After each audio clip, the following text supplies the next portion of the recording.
Métodos rápidos para la detección de resistencia antimicrobiana en bacterias. Tabla de contenido. Introducción, técnicas físico-químicas, técnicas bioquímicas, técnicas inmunológicas, técnicas moleculares, conclusión y bibliografía. Los antibiogramas son exámenes que tienen como objetivo determinar el perfil de sensibilidad y resistencia de bacterias y hongos a antibióticos o antifúngicos. La detección rápida de este microorganismo podrá hacer que el individuo acceda oportunamente a un tratamiento que prevenga el uso innecesario de medicamentos para evitar la resistencia de las bacterias y hongos a los mismos. Las técnicas rutinarias de los antibiogramas se basan en el estudio fenotípico que permite observar el crecimiento microbiano en presencia de diferentes antibióticos. Para evaluar la fiabilidad de estas pruebas se clasifican mediante el Gold Standard. Técnicas físico-químicas. Medios de cultivo deshidratados generales o selectivos. Estos se dividen en métodos de difusión y métodos de dilución. En todos los métodos se usa el agar Müller-Hinton. El primer método de difusión es Kirby-Bauer. Es un método cualitativo diseñado para bacterias de crecimiento rápido como Staphylococcus y la familia Enterobacteriaceae. Utiliza discos impregnados con antibióticos sobre placas de agar inoculadas con la bacteria a evaluar. Los discos liberan el antibiótico en el agar, generando un gradiente de concentración alrededor del disco. Tras la incubación se mide el diámetro del halo de inhibición y se determina si la bacteria es sensible, intermedia o resistente. Método del Epsilon Test. Es una técnica cuantitativa que sirve para determinar la concentración mínima inhibitoria. Se coloca en la placa una tira plástica de 6 centímetros de largo por 5 milímetros de ancho que incorpora un gradiente predefinido de antimicrobiano equivalente a 15 diluciones. Por un lado la tira es impermeable, inerte y no porosa, y por el otro lado tiene una escala de lectura interpretativa. Se lleva a incubación y finalmente se observa la zona de inhibición en forma de elipse que se genera alrededor de la tira. La concentración mínima inhibitoria corresponderá al punto donde el borde de la zona de inhibición interseca con la escala numérica impresa en la tira. Métodos de dilución. Son métodos cuantitativos que permiten determinar la concentración mínima inhibitoria. En primer lugar está la dilución en agar. Se preparan placas de agar con diferentes concentraciones de antibiótico. Para inocular el medio de cultivo se emplea el inoculador Stern, que permite estudiar diferentes microorganismos al mismo tiempo. Se llevan a incubación y finalmente se observa en qué concentraciones hay crecimiento bacteriano y en cuáles no. Si la cepa logra crecer en la superficie del medio de cultivo, se reporta como resistente a esa concentración del antibiótico. Dilución en caldo. Se preparan tubos con caldo Müller-Hinton y concentraciones crecientes del antibiótico. Se inocula cada tubo con una cantidad estándar de la bacteria. Se lleva a incubación y finalmente se observa el crecimiento bacteriano evaluado por la turbidez del caldo. A menor turbidez, menor será la concentración mínima inhibitoria. Técnicas bioquímicas. Los sistemas miniatumizados API consisten en un dispositivo plástico con varios microtubos que contienen diferentes medios de cultivos hidratados o de enzimas de acuerdo al tipo de prueba que se quiera montar. Cada microtubo del sistema debe inocularse con una suspensión de solución salina del 0.85% de un cultivo puro de microorganismo. En ciertos casos, estos microtúbulos se requiere añadir parafina líquida estéril para proporcionar condiciones anaerobias. El API-20E identifica bacterias y bacilos gram negativos, M. Peudomonas, Vibrios, Euronomias, entre otros. El A. Bacterias anaerobias, el STAP, estrafilococos y micrococos. La interpretación de resultados se basa en la observación de las coloraciones. Después del periodo de incubación se tiene que comparar con una carta de colores dada por el fabricante en donde se tendrá una tabla de códigos, el cual permitirá mediante el perfil numérico encontrar cuál es el microorganismo presente en la muestra. Vamos a empezar ahora con los métodos inmunológicos. En primer lugar tenemos la precipitación, que se basa en la interacción entre un antígeno y un anticuerpo, formando un complejo visible en precipitación en una solución o en un gel de agar. Esta prueba es utilizada principalmente para la detección de brucelosis en bovinos. Luego tenemos la inmunofluorescencia. Este método usa anticuerpos marcados con fluorocromos para detectar antígenos bacterianos específicos bajo un microscopio de fluorescencia. Este método cuenta con dos formas de realizarse, las cuales son directa o indirecta. En el caso de la directa, se utiliza un anticuerpo ya marcado con fluorocromo que se une directamente al antígeno a estudiar, mientras que en el caso de la indirecta, Se utiliza un anticuerpo primario que se une al antígeno, este no cuenta con fluorocromo, y luego se utiliza un segundo anticuerpo que sí cuenta con el fluorocromo y que se unirá al antígeno, ayudando a amplificar la detección del microscopio. Este se utiliza principalmente en diagnóstico de rabia en animales sospechosos. Luego tenemos la citometría de flujo. Este método es similar al anterior, ya que permite analizar y clasificar células individuales en suspensión usando marcadores fluorescentes.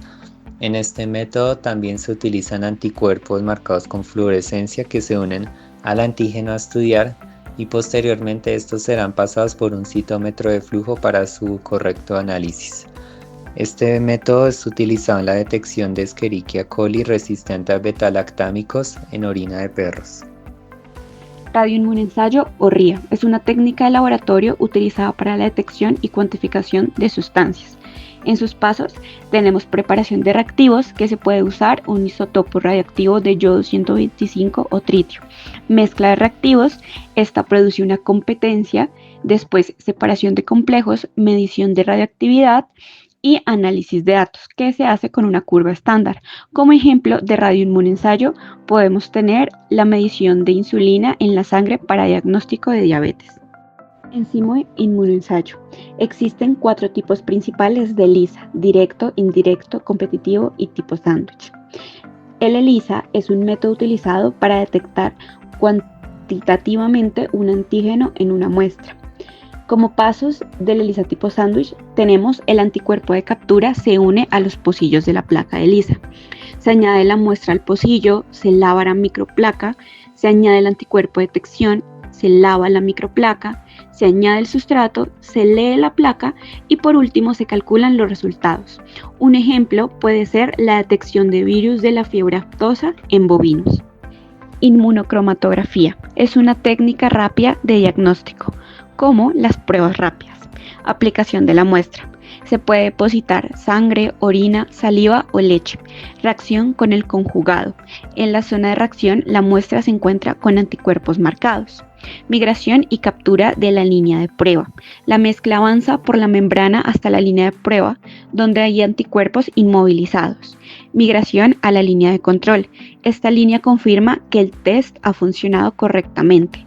Interpretación de los resultados, los cuales pueden ser positivos, negativos o inválidos. Un ejemplo de estos podría ser la detección de brucólisis bovina. Los métodos moleculares son herramientas que permiten identificar genes específicos asociados con la resistencia antimicrobiana. La hibridación es una técnica que utiliza endonucleasas de restricción, enzimas que hidrolizan el ADN en sitios específicos, permitiendo el estudio de genes concretos. Estas enzimas, junto con las ligasas, facilitan el corte e introducción de fragmentos de ADN exógeno. Al ligarlo de nuevo, se inserta una secuencia de genes en vectores como plásmidos o fagos, lo que posibilita la recombinación del ADN y su posterior análisis en el laboratorio.